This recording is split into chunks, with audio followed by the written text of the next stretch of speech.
This video is about what I do when there's no interesting light in landscape photography. Yeah.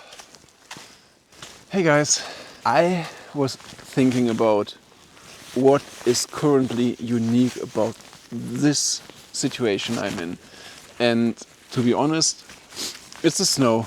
I haven't seen snow in quite a while, and I don't think I will be able to take pictures of the snow this year. I was looking at the road and I was thinking about taking a picture of a frozen leaf, but those frozen leaves are so devoid of color and I don't think they are interesting to look at. And then I found this. There's a tree stump with moss and snow, and I think I am about to find a nice composition there.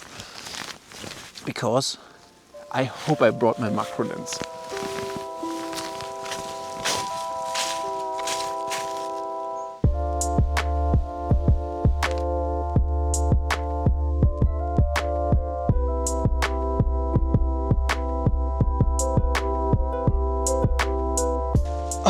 I should have brought my sitting pad, but one day I will bring it.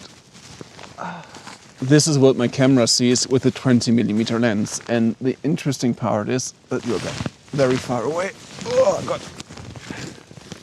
So the longer I sit here, my knee is freezing off, but this is what my camera sees. And the interesting part is you take a look at this trunk and think, what is he doing? And I am trying to get way closer. I'm not sure if macro would be the right choice. I start this experiment in composition with my 70 to 300mm lens. The thing about macro photography is it's very, very complicated to get the best possible shot. And there's a lot of stitching involved, and there's a lot of precision involved, and those things are things I am not as fond of. But the poor man's macro lens is a super zoom, or the 70 to 300. And while I don't get the magnification ratio of 1:1 with this lens, I think I'll be close enough.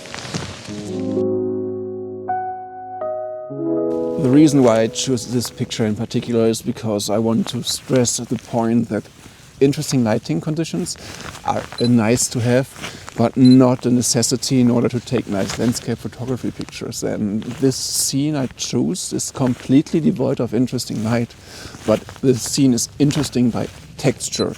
And in order to get the texture on your sensor, in order to capture the texture accordingly, you need to get an extremely sharp picture. So in this particular scene, sharpness is my highest priority.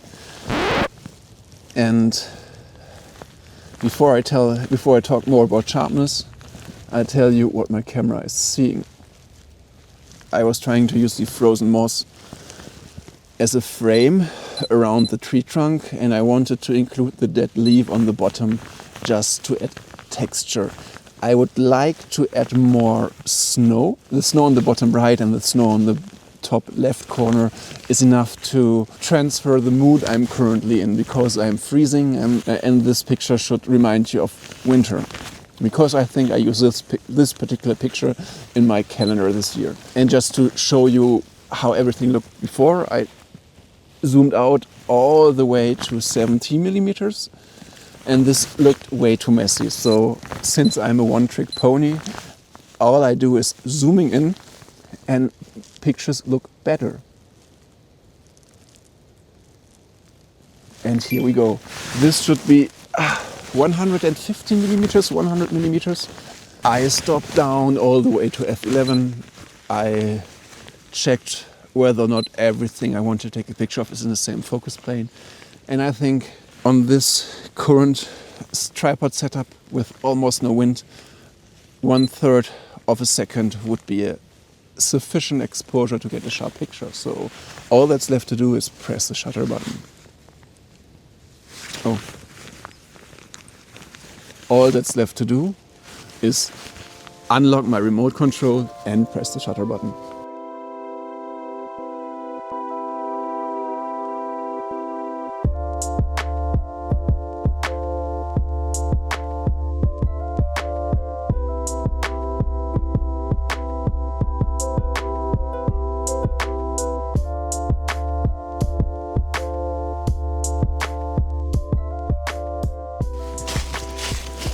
Okay. First of all, I need to tell you guys I am very unfamiliar with macro photography, but I think the scene I found is quite interesting because I found snow and a frozen leaf and a green leaf at that. So I was trying to use my 70 to 300 millimeter lens, and I had an issue because if we talk about lenses, we talk about focal range and we talk about aperture, maybe we talk about the weight of the lens, but a very important attribute of a lens is a so-called minimal focusing distance. And this means at a certain point, if something is too close to your lens, you can't focus anymore. And those 70 to 300 lens I'm using is pretty good at doing poor man's macro photography.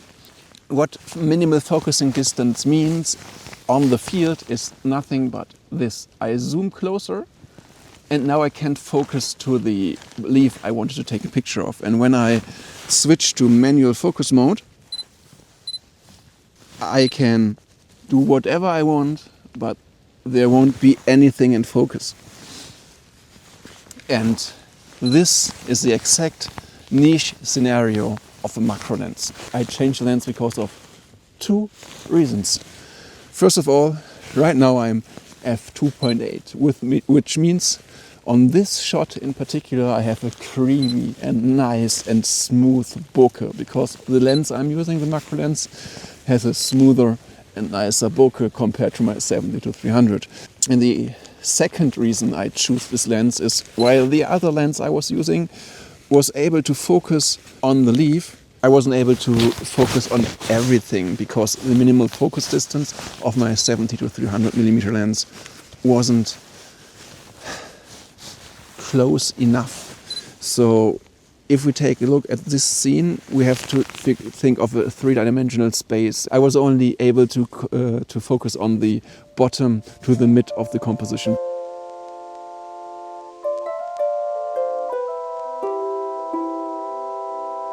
This is how I composed the image. I was going for the bottom branch as an additional element in the frame, and I was trying to put the snow as close to the rule of thirds as possible, while maintaining the entire leaf in the composition. And I did the same with the other pile of snow on the other leaf. But the more time I spend, the less snow will be on this leaf. And I think I finally call it a day and go back to my car. Bye.